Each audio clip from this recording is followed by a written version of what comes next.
Tarique Rahman MP, জনাব Tarique Rahman MP. বিসমিল্লাহির রহমানির রহিম। আজকের এই জনসভার সম্মানিত সভাপতি, মঞ্চে উপস্থিত মন্ত্রী পরিষদের সদস্যবৃন্দ, সংসদ সদস্যবৃন্দ, বাংলাদেশ জাতীয়তাবাদী দল বিএনপির কক্সবাজার শাখা এবং চকরিয়া সহ পেকো উপজেলার নেতৃবৃন্দ, আমার সামনে উপস্থিত এলাকার মুরব্বীবর্গ, মা বোনেরা, প্রিয় ভাইরা এবং দলীয় নেতৃবৃন্দ ও কর্মীরা, আসসালামু আলাইকুম। কেমন আছেন সবাই? আলহামদুলিল্লাহ। অনেকক্ষণ ধরে অপেক্ষা করছেন, তাই না? আসলে অনেকক্ষণ ধরে আপনারা অপেক্ষা করছেন, সেই বিকাল বেলায় আসার কথা। কিন্তু এই যে আপনারা যে অনেকক্ষণ ধরে যেমন অপেক্ষা করছেন, সেই এয়ারপোর্ট থেকে নামার পরে সেই পেকুয়া যেখানে যেখানে গেছি প্রত্যেকটা জায়গায় এই আধা মাইল পরপরে মানুষ অপেক্ষা করছে। সব মানুষকে একটু হাত ছেড়ে আসতে হয়, তাই না? কাজে নাহলে তো তাদেরও মন খারাপ হবে। কাজে এইরকম করতে করতে করতে দেরি হয়ে গেল।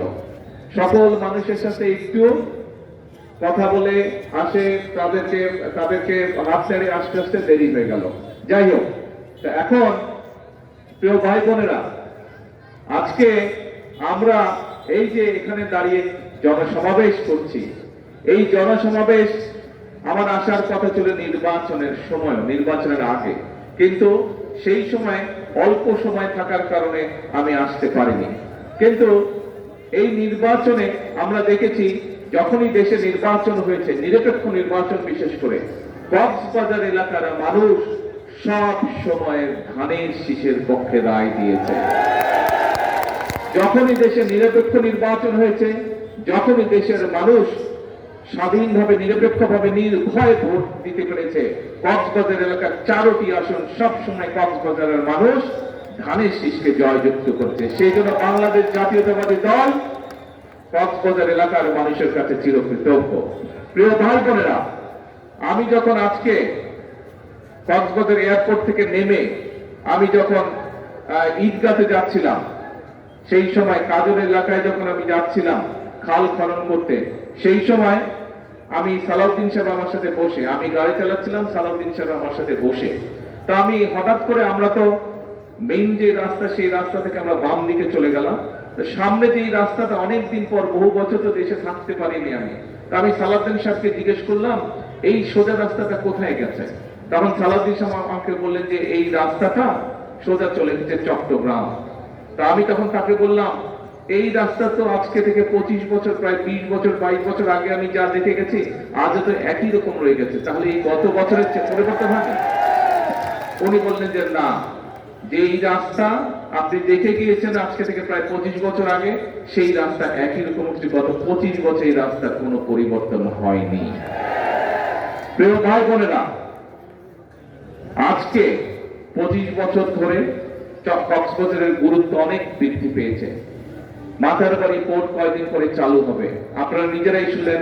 বর্তমান সরকার, যেই সরকারকে আপনারা নির্বাচিত করেছেন, সেই সরকার মাথারবাড়ি থেকে সুদের ভিতরে যে রাস্তাটা, কি নাম এই রাস্তাটা, এই যে যেটা আমরা এখানে পাস করলাম মাতামরি থেকে আনোয়ারা পটিয়া বাঁশখালী চক্রে যে রাস্তাটা, এটিকে আমরা ইনশাল্লাহ বড় করব। কিন্তু আমার কাছে মনে হয়েছে এই যে সামনে যে সোজা রাস্তা, এই রাস্তাটা এটি অত্যন্ত গুরুত্বপূর্ণ। এই রাস্তাটিও আগামী দিনে এই অঞ্চলের অর্থনৈতিক উন্নয়নের জন্য এই রাস্তাটি অন্তত পক্ষে 4 থেকে 6 লেন হওয়া উচিত। ইনশাল্লাহ এই রাস্তার কাজ আমরা ইনশাল্লাহ দ্রুতই হাত দেব, যাতে করে এই রাস্তাটি আমরা চট্টগ্রাম তো কক্সবাজার যে রাস্তাটি, মেইন যে রাস্তাটা, সেটি আমরা ইনশাল্লাহ 4 থেকে 6 লেন করবো ইনশাল্লাহ। প্রিয় ভাই বোনেরা, আরেকটি কথা সালাউদ্দিন সাহেব ওনার বক্তব্য বলেছেন, এই এলাকার বহু মানুষ কৃষক আছেন।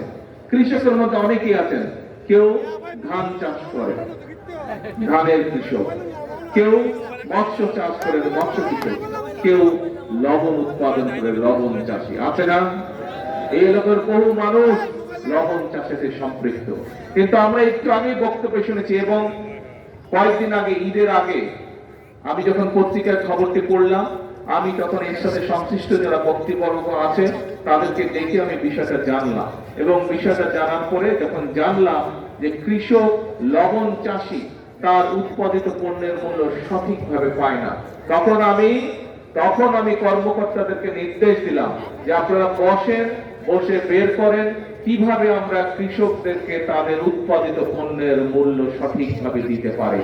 ইনশাআল্লাহ আগামী কিছুদিনের মধ্যে আমরা একটি দাম নির্ধারণ করব, একটি মূল্য নির্ধারণ করব, যাতে করে লবণ চাষিরা তাদের উৎপাদিত পণ্যের মূল্য পায়।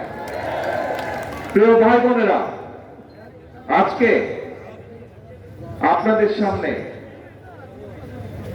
যেই বক্তব্যটি আমি উপস্থাপন করতে চাই, এই বক্তব্যটি আপনারা হয়তো এরই মধ্যে কিছু কিছু জেনেছেন, কিন্তু যেহেতু এই দেশের মালিক আপনারা, এই দেশের মালিক জনগণ, সেই জন্য জনগণের কতগুলো বিষয় জানার অধিকার রয়েছে। প্রিয় ভাই বোনেরা, দুদিন আগে আমরা বাজেট উপস্থাপন করেছি, নিশ্চয়ই বাজেট দেখেছেন না? পত্র পত্রিকা, রেডিও, টেলিভিশনে আপনারা বাজেট দেখেছেন, শুনেছেন বাজেটের কথা। এই বাজেটে আমরা গত 2 দিন ধরে দেখলাম কিছু মানুষ যারা দেশ সম্পর্কে ধারণা রাখে, দেশের মানুষকে নিয়ে চিন্তা করে, দেশের ভবিষ্যৎ নিয়ে চিন্তা করে, তারা এই বাজেট সম্পর্কে বলেছে যে এই বাজেট মানুষের উপকার করবে। কিন্তু আমরা দেখলাম কিছু কিছু মানুষ সমালোচনা শুরু করলো এই বাজেট উপস্থাপনে, সংসদের মহান জাতীয় পবিত্র সংসদে বাজেট উপস্থাপনের আগেই আমরা দেখলাম রাস্তায় মিছিল বের হয়ে গেল, মানি না, মানবো না, মানি না এই বাজেট। দেখেছেন না আপনারা?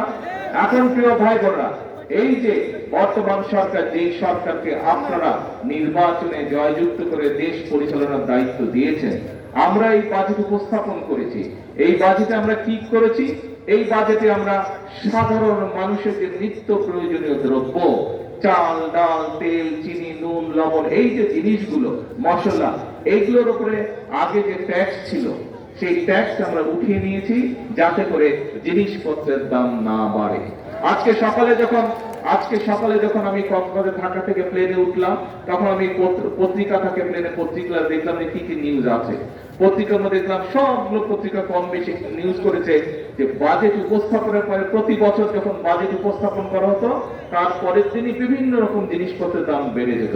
কিন্তু আলহামদুলিল্লাহ, আল্লাহর রহমতে গত পরশুদিন বাজেট উপস্থাপনের পরে এই প্রথমবারের মতন এখন পর্যন্ত আল্লাহর রহমতে বাজারে কোনো জিনিসপত্রের দাম বাড়েনি। বেড়েছে জিনিসের দাম বাজারে বেড়েছে, বাড়েনি জিনিসের দাম।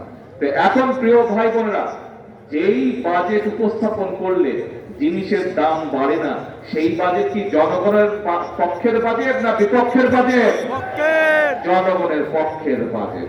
এখন প্রিয় ভাই বোনেরা, আসেন এই বাজেটে আমরা কি করেছি? এই বাজেটে আমরা বিভিন্ন ওষুধপত্র থেকে শুরু করে বিভিন্ন চিকিৎসার যে বিষয়গুলো ছিল, সেগুলোর উপর থেকে আমরা ট্যাক্স কমিয়ে নিয়েছি।